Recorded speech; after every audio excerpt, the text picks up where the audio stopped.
12월 3일 새벽 말씀 묵상 시작하겠습니다. 거룩하신 아버지 하나님, 오늘도 주님의 은혜와 사랑을 의지하고 이 하루를 시작합니다. 오늘도 우리에게 말씀하여 주시고 주의 말씀 들을 수 있도록 우리의 귀와 마음과 생각을 열어주시고 우리를 성령으로 충만케 하사 주의 뜻을 온전히 이루며 살아가도록 인도하여 주옵소서. 예수님 이름으로 기도합니다. 아멘. 오늘은 사무엘기상 22장 1절에서 23절까지 말씀 같이 읽고 묵상하겠습니다. 다윗은 거기에서 떠나 아둘람 굴 속으로 몸을 피하였다. 그러자 형들과 온 집안이 그 소식을 듣고 그곳으로 내려가 그에게 이르렀다. 그들뿐만 아니라 압제를 받는 사람들과 빚에 시달리는 사람들과 원통하고 억울한 일을 당한 사람들도 모두 다윗의 주변으로 몰려들었다. 이렇게 해서 다윗은 그들의 우두머리가 되었는데 400여 명이나 되는 사람들이 그를 따랐다. 다윗은 거기에서 모압의 미스바로 가서 모압 왕에게 간청하였다. 내가 해야 할 일이 무엇인가를 하나님이 나에게 알려주실 때까지 나의 부모가 이곳으로 들어와 임금님과 함께 머물도록 허락하여 주시기 바랍니다. 그리하여 다윗은 자기의 부모를 모압 왕에게 부탁하였다. 다윗이 산성에 머물러 있는 동안에 다윗의 부모는 모압 왕과 함께 살았다. 그때 가시라는 예언자가 다윗에게 그 산성에 머물러 있지 말고 어서 유다 땅으로 들어가라고 재촉하였다. 그래서 다윗은 그곳을 떠나서 헤렛 숲으로 들어갔다. 하루는 사울이 기브아 산등성이의 에셀나무 아래에서 창을 들고 앉아 있었다. 그의 신하들은 모두 그의 곁에 둘러서 있었다. 거기에서 사울은 다윗이 부하들을 거느리고 나타났다는 말을 들었다. 사울이 둘러서 있는 신하들에게 호통을 쳤다. 이 베냐민 사람들아 똑똑히 들어라. 이새의 아들이 너희 모두에게 밭과 포도원을 나누어 주고 너희를 모두 천부장이나 백부장으로 삼을 줄 아느냐. 그래서 너희가 모두 나를 뒤엎으려고 음모를 꾸몄더냐. 내 아들이 이새의 아들과 맹약하였을 때에도 내가 그것을 나에게 귀띔해 준 자가 하나도 없었다. 또 내 아들이 오늘 나의 신하 하나를 부추겨서 나를 죽이려고 매복시켰는데도 너희들 가운데 나를 염려하여 그것을 나에게 미리 귀띔해 준 자가 하나도 없었다. 바로 그때 사울의 신하들 가운데 끼어있던 에돔 사람 도액이 나서서 보고하였다. 제가 이새의 아들을 보았습니다. 그가 노브로 와서 아이두베 아들 아히멜렉과 만날 때였습니다. 그때 아히멜렉이 다윗에게 다윗이 해야 할 일을 주님께 여쭤보고 나서 그에게 먹을 것도 주고 블레셋 사람 골리앗의 칼도 주었습니다. 그러자 왕은 아이두베 아들 제사장 아히멜렉은 물론 노베에 있는 그의 집안 제사장들을 모두 불러들였다. 그리하여 그들이 모두 왕에게로 나왔다. 사울이 호통을 쳤다. 아이두베 아들은 똑똑히 들어라. 아히멜렉이 대답하였다. 임금님 말씀하십시오. 사울이 그를 꾸짖었다. 내가 왜 이새의 아들과 함께 공모하여 나에게 맞서려고 하였느냐? 내가 왜 그에게 빵과 칼을 주고 왜 그가 하여야 할 일을 하나님께 물어서 그가 오늘날과 같이 일어나서 나를 죽이려고 매복하도록 하였느냐? 그러자 아히멜렉이 왕에게 대답하였다. 임금님의 모든 신하들 가운데서 다윗만큼 믿을 만한 사람이 누구입니까? 더구나 그는 임금님의 사위인 동시에 경호실장이며 이 궁중에서 매우 존귀한 사람이 아닙니까? 그가 할 일은 그가 할 일을 하나님께 여쭙는 일은 제가 오늘에 와서 처음으로 시작한 것입니까? 전혀 그렇지 않습니다. 임금님은 이 종이나 이 종의 온 집안에 아무 허물도 돌리지 말아 주십시오. 이 종은 이런 일은 전혀 아는 바가 없습니다. 그런데도 왕은 이런 선언을 내렸다. 아히멜렉은 들어라. 너는 어쨌든 너의 온 집안과 함께 죽어 마땅하다. 그리고 왕은 자기 곁에 둘러서 있던 호위병들에게 명령하였다. 너희는 당장 달려들어 주님의 제사장들을 죽여라. 그들은 다윗과 손을 잡고 공모하였으며 다윗이 도망하는 줄을 알았으면서도 나에게 귀띔해 주지 않았기 때문이다. 그러나 왕의 신하들은 손을 들어 주님의 제사장들을 살해하기를 꺼렸다. 그러자 왕이 도액에게 명하였다. 내가 달려들어서 저 제사장들을 죽여라. 그러자 에돔 사람 도액이 서슴없이 달려들어서 그 제사장들을 죽였는데 그가 그날 죽인 사람은 모시 에봇을 입은 제사장만도 85명이나 되었다. 사울은 제사장들이 살던 성읍 노베까지 가서 주민을 다 칼로 쳐 죽였다. 그는 남자와 여자, 어린아이와 젖먹이, 소떼나 나귀떼나 양떼를 가리지 않고 모두 칼로 쳐 죽였다. 아이두베 손자이며 아히멜렉의 아들인 아비아달은 거기서 피하여 다윗에게로 도망하였다. 아비아달은 다윗에게 사울이 주님의 제사장들을 몰살시켰다는 소식을 전하였다. 다윗이 아비아달에게 말하였다. 그날 내가 에돔 사람 도액을 거기에서 보고서 그가 틀림없이 사울에게 고자질하겠다는 것을 그때 이미 짐작하였소. 제사장의 집안이 몰살당한 것은 바로 내가 책임져야 하오. 이제 두려워하지 말고 나와 함께 지냅시다. 이제 나의 목숨을 노리는 사람이 바로 당신의 목숨을 노리는 사람이기도 하니 나와 함께 있으면 안전할 것이요. 아둘람 굴에 대한 이야기가 오늘 본문에 먼저 나타나 있습니다. 다윗이 블레셋 가드를 떠나서 아둘람 굴로 피신했던 것이죠. 그러자 형들이 그 소식을 듣고 집안 사람들과 함께 모두 다 아둘람 굴로 오게 됩니다. 형들뿐만 아니라 400여 명이나 되는 사람들이 모였다라고 본문이 기록하고 있습니다. 그들은 어떤 사람인가 하면 압제를 받는 사람들, 빚에 시달리는 사람들, 원통하고 억울한 일을 당한 사람들이었다. 그렇게 기록하고 있습니다. 다윗이 그들의 우두머리가 되었다는 것이죠. 사실 지금 다윗은 자신의 몸 하나도 피하는 것을 어려워하고 있는 그런 상황입니다. 그래서 블레셋까지 갔던 그런 일을 겪고 있었던 것이죠. 그런데 사람들이 모여옵니다.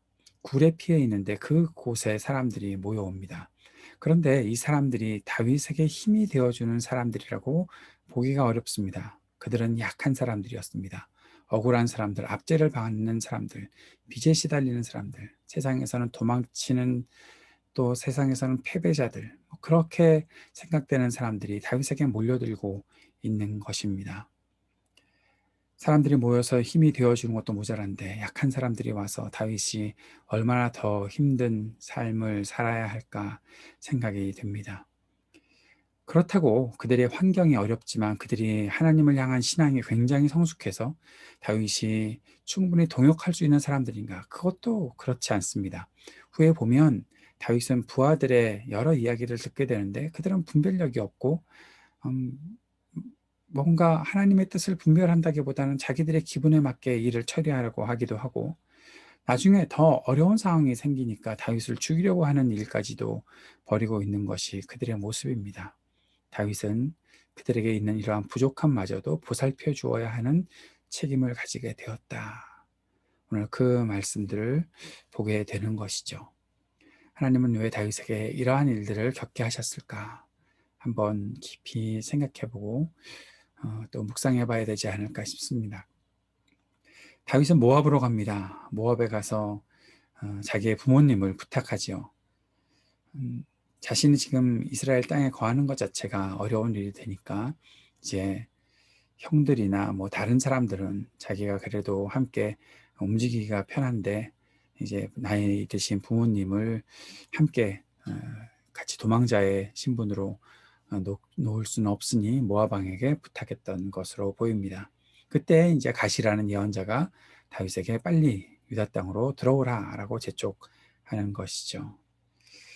그런데 이제 그때부터 사울의 근황이 나타나 있습니다. 사울은 다윗이 유다 땅으로 들어왔다, 헤렛 숲으로 들어갔다 라는 그런 이야기를 사람들로부터 듣게 됩니다. 그러면서 자기의 부하들, 신하들을 굉장히 책망하는 일들이 나타나고 있죠.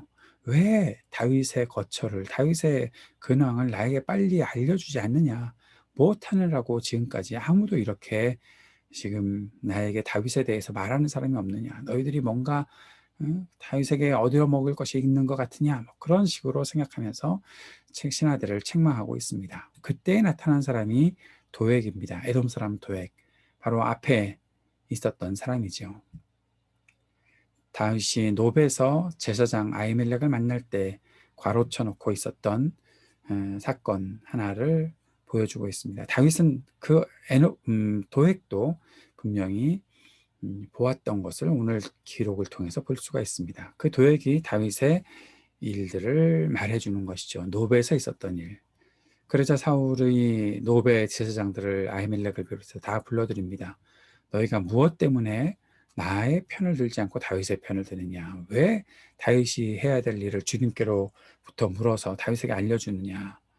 그런 식으로 따지고 있는 것이죠. 하나님의 사람들, 하나님의 제사장들이 하는 일까지도 지금 사울이 책망하고 있다라는 거죠. 아히멜렉이 그때 다윗만큼 믿음직한 사람이 어디 있느냐, 다윗만큼 존귀한 사람이 어디 있느냐라고 그렇게 따지자 왕이 죽이겠다라고 말합니다. 그런데 하나님의 제사장들을 신하들이 쉽게 죽일 리가 없지요. 그런데 여기에서 사울이 도액에게 명령하자 도액은 서슴지 않고 제사장들을 죽이는 일이 나타나게 된 것입니다. 노베에서 다윗을 도와주었던 아히멜렉을 비롯한 수많은 제사장들이 죽고 또 노베에 살던 남녀노소 할 것 없이 사울에게 보복을 당합니다. 비참한 일이죠. 사울이 지금 완전히 질투와 시기 그리고 이 죄악에 눈이 멀었습니다. 하나님의 제사장들이 이렇게 죽이다니요. 도액도 마찬가지. 저는 오늘 도액과 같은 사람이 이 세상에도 있지 않는가 하는 생각을 해보게 됩니다. 자신의 안위와 영화를 위해서 현재 누가 힘이 있는가 그 힘이 있어 보이는 편에 서서 죄악을 서슴지 않고 저지르는 사람들이 있다는 것이죠. 자신들의 힘을 유지하려고 죄악을 저지르는 일을 서슴지 않고 감행하는 사람들이 지금 이 시대에도 살고 있는 것들을 보게 됩니다. 하나님의 섭리, 정의 그런 것들은 철저하게 무시하고 권력의 힘을 믿고 방자하게 날뛰는 사람들이 분명히 있다는 것입니다. 도액이 어떻게 되었는지 성경에 기록되지는 않지만 사울의 몰락과 함께 도액도 몰락당했겠지요. 처단되었을 것이라 추측하게 됩니다. 인생의 수많은 굴곡 가운데서 하나님의 뜻과 하나님 나라의 정의와 긍휼, 그 가치를 이루기 위해 묵묵히 길을 걸어가는 것 쉽지 않은 일입니다. 그러나 하나님께 마음을 두고 사는 사람을 주님께서는 끝까지 붙잡아 주시고 옳은 길을 열어주신다 하는 것을 우리는 오늘 말씀을 통해서 다시 한번 생각해 볼 수 있을 것입니다. 오늘 말씀을 붙잡고 기도하면서 이 땅에 사울과 같이 또 도액과 같이 간사하고 또 죄악의 일을 벌이는데 서슴지 않고 자신들의 권력을 유지하려고 온갖 술수와 음모와 악을 행하는 이들, 하나님 분명히 그들을 기억해 주시고 그들을 하나님의 때에 분명히 처단해 주십시오. 우리가 기도했으면 좋겠습니다. 그리고 하나님 나라를 위해 또 정의와 사랑과 하나님 나라의 가치, 평화를 위해 애쓰는 사람들, 온전한 정의의 실현을 위해 애쓰는 사람들을 하나님께서 끝까지 붙잡아 주시기를 위해 간구하는 이 아침이 되었으면 좋겠습니다.